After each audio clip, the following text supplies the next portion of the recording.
Hey, welcome to the Explainer. Today we're jumping into a really powerful idea, one that's just as relevant in a modern office as it was on an ancient battlefield. It's this simple truth.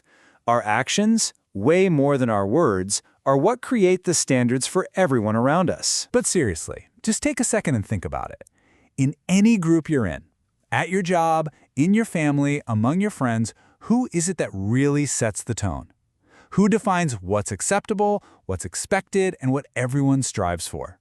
That's the big question we're diving into today. And that brings us right to what you might call leadership's unspoken rule. It's this fundamental law of how we interact, and it's always in play, whether we're paying attention to it or not. And what's so wild about this is that it's not some new age management fad or a trendy business school theory. Nope, the blueprint for this whole idea was laid out thousands of years ago in one single, incredibly precise verse. Okay, so let's actually dig into this ancient blueprint. We're going to break down a verse that basically gives us the formula for how influence really works. So where does this come from? Well, it's from the Bhagavad Gita, a hugely important central text in Hindu philosophy. We're looking at verse 3.21 specifically. And trust me, this one verse is like a masterclass in leadership and is built on these four really clear, logical parts. Okay, part 1. It goes, Yad Yad Ācharati Śhreṣhṭhas. Now, what does that mean? It translates to whatever action is performed by an exemplary person.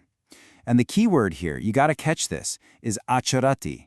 It's not about what you say, or what you believe, or even what you intend to do. It is specifically about action. The formula starts with what leaders actually do. All right, so an exemplary person acts. Then what? The verse answers that question right away. Tat tad evetaro janaḥ, which means common people follow that very action. I mean, it's pointing to a basic human truth, right? We're kind of wired to imitate.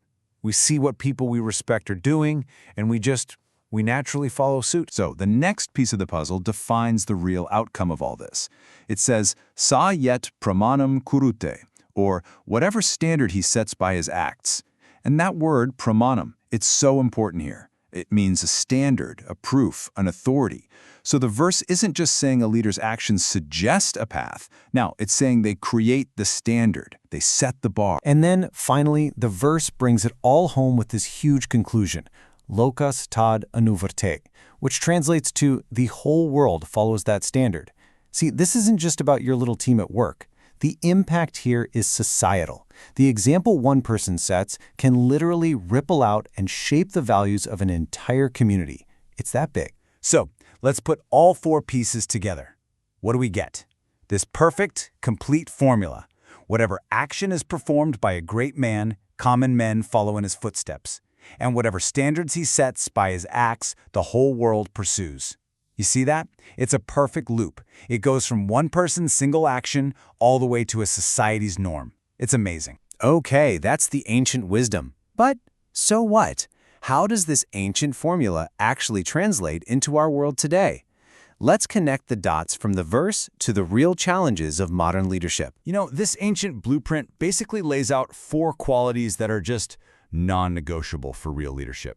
First up, integrity. I mean, if your actions are literally creating the standard, there can be zero space between what you say and what you do, right? Second, accountability. You have to own your actions, the good and the bad, because everyone else is going to model their own sense of responsibility after yours. Third is vision. Your actions need a why. They need a clear ethical purpose that makes people want to follow you, not because they have to. And finally, humility. And this one's big. It's about truly getting that your influence is a massive responsibility, not just a personal perk. And with that kind of influence, wow, that comes with some heavy ethical responsibility. If your actions are setting the bar, then you have a duty to put the common good way ahead of your own self-interest. You have to be the one promoting fairness and justice for everyone. And, this is so crucial, you have to uphold the rule of law, setting that rock-solid example that nobody, absolutely nobody, is above it. And you know what's so cool? This shows that this idea isn't locked into one culture or one time period. It's totally universal. The Bhagavad Gita's formula, it's like the ancient root of all these sayings we hear all the time. Think about it. Actions speak louder than words. Or what about Gandhi's famous, be the change you want to see in the world? It's the exact same core wisdom, just echoing through history. But hang on. there's a really important piece of nuance we need to talk about here. We have to look beyond the idea of just blind imitation, because that is not what this principle is about. Look, the goal of real, effective leadership is not to create a bunch of robots who just copy you without thinking. It's to inspire other people through your own integrity and your positive actions. The danger, and it's a real one, is when that influence leads to blind imitation, or when leaders get put on a pedestal and idealized as being perfect. The source material is really clear on this. This is a call for leaders to be worthy of their influence and, just as importantly, for followers to stay sharp and be critical thinkers. So at the end of the day, here's the bottom line. It doesn't matter if you're a CEO, a parent, a teacher, or just a friend in your group, this ancient principle is always true. Your actions set the standard. Full stop. And that leaves us with one last question. And this one is really personal, something for you to think about. Knowing that people are watching, knowing they're following your lead, what standard are you setting?